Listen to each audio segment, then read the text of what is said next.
শুরু হলো সেবাশ্রয় প্রকল্পের দ্বিতীয় পর্যায়ের কাজ। প্রথম পর্যায়ে নিজের সংসদীয় এলাকা ডায়মন্ড হারবারে সেবাশ্রয় প্রকল্পের প্রথম দফার শিবিরের আয়োজন করেছিলেন সাংসদ অভিষেক বন্দ্যোপাধ্যায়। তার উদ্দেশ্য ছিল বিনামূল্যে সাধারণ মানুষের কাছে উন্নত মানের চিকিৎসা পরিষেবা পৌঁছে দেওয়া।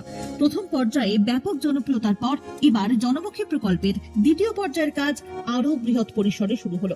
অভিষেকের দেখানো পথ অনুসরণ করে রবিবার দমদম উত্তর বিধানসভার মানুষের জন্য সেবাশ্রয় প্রকল্পের সূচনা করলেন রাজ্যের অর্থমন্ত্রী চন্দ্রিমা ভট্টাচার্য।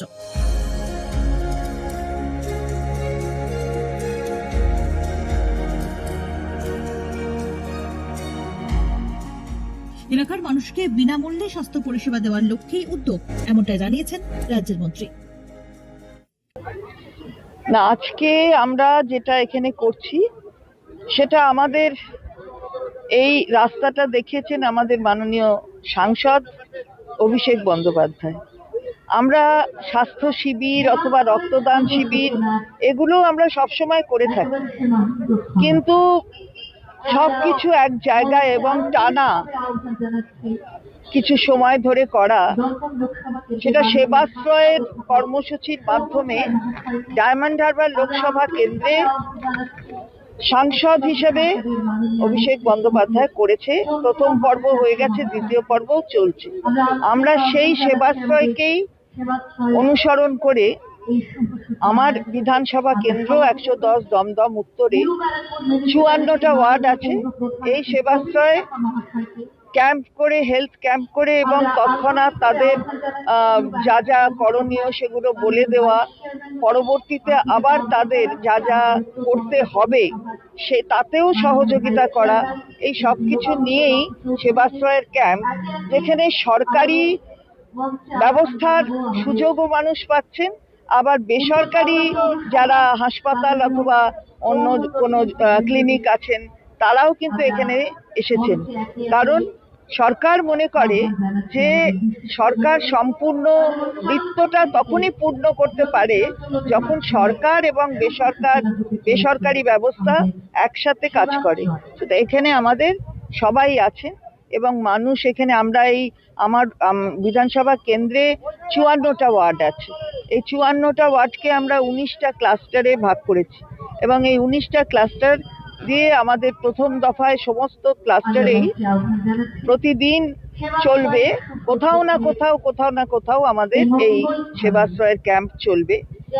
আর মানে একটা জায়গায় দুটো করে ক্যাম্প হবেই, মানে এখানে যেমন আজকে হচ্ছে আবার আর একদিনের এখানে হবে, তো সেরকম যেমন হবে। আবার এই ফার্স্ট দফাটা হয়ে গেলে তারপরেই আবার কয়েকটি স্পেশাল ক্যাম্প হবে, যাতে কারুর কোনো কিছু অন্য স্পেশাল কোনো ট্রিটমেন্টের দরকার হলে অথবা তার কোনো টেস্টের দরকার হলে সেটা করা যায়, সেরকমও 5টা ক্যাম্প হবে।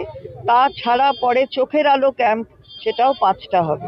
তো এইভাবে এখানে প্রায় 1 মাস ধরে এই কর্মসূচি চলবে। তার মধ্যে আমরা কৃতজ্ঞ মাননীয় মুখ্যমন্ত্রী মমতা বন্দ্যোপাধ্যায়, তার প্রতি বিধায়ক হিসাবে আমি কৃতজ্ঞ যে আমার বিধানসভা কেন্দ্রে আমি স্বাস্থ্য বন্ধু, যেটা তার হাত দিয়ে উদ্বোধন হয়েছিল কয়েকদিন আগে স্বাস্থ্য ভবন থেকে, একটা মোবাইল মেডিকেল ইউনিট MMU, সেটা আমার কেন্দ্রের জন্য একটা বরাদ্দ করা হয়েছে। সুতরাং এটা প্রতিদিন মানুষকে সেবা দেবে, সেই কাজটা এখানে হবে, এটা এখানে থাকবে। আমাদের নিমতা স্বাস্থ্য কেন্দ্র আছে, সেখানেই এটা আমরা রাখবো গাড়িটা, এবং যেখানে যেদিন প্রয়োজন হবে সেদিন যাবে।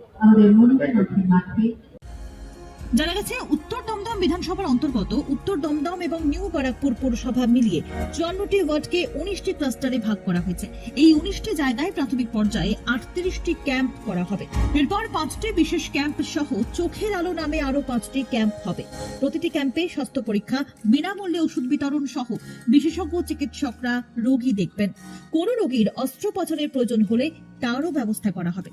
চন্দ্রিমা ভট্টাচার্য ছাড়াও অনুষ্ঠানে উপস্থিত ছিলেন সাংসদ সৌগত রায়, উত্তর দমদম ও নিউ ব্যারাকপুর পৌরসভার পুরপ্রধান বিধান বিশ্বাস, প্রবীর সাহা সহ বিভিন্ন ওয়ার্ডের পুর পরিষদ সদস্য এবং পুর প্রতিনিধিরা।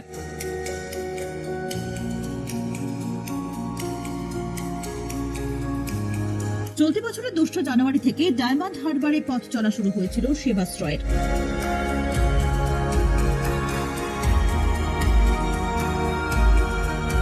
প্রথম পর্যায়ে টানা 75 দিন বিধানসভা কেন্দ্র ধরে ধরে সাধারণ মানুষকে পরিষেবা দেওয়া হয়েছিল। এই শিবির থেকে চোখ, কান, রক্তচাপ, সুগার থেকে শুরু করে ক্যান্সারের মতো অসুস্থতায় বিনামূল্যে চিকিৎসা পরিষেবা পেয়েছিলেন সাধারণ মানুষ। প্রথম পর্যায়ে জনগণের ব্যাপক সাড়া ফেলেছিল অভিষেকের এই কর্মসূচি। সেই সাফল্য দেখেই এবার জনসেবার কাজে নামলেন রাজ্যের মন্ত্রী। আরো লেটেস্ট খবরের আপডেট পেতে ফলো করুন রাতদিন.in।